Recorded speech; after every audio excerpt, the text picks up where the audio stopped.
At the Capitol, the New York State budget taking a little longer to hammer out than expected. Lawmakers passing a budget extender today to keep the state funded through the next week. News 10 ABC's Capitol correspondent Jamie DeLine has more on what's stalling those negotiations.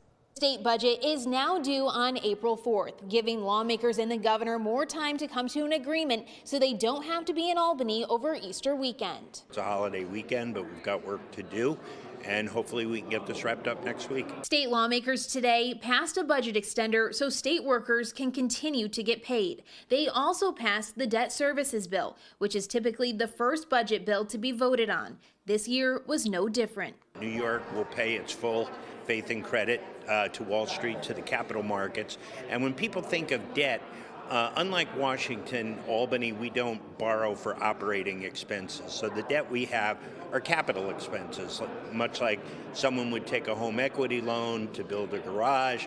That's what we do. This is for the infrastructure that we fund through state bonds. On Tuesday, Speaker Carl Hastie gave reporters some insight on how negotiations have been going. I feel like we're on the same planet.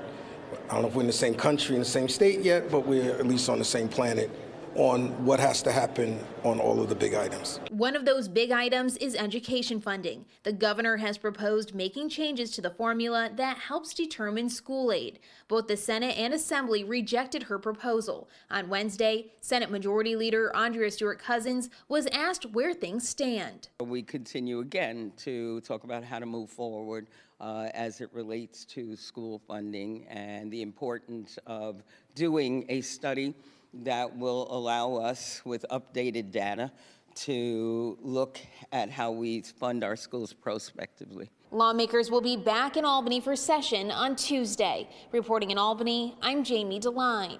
The state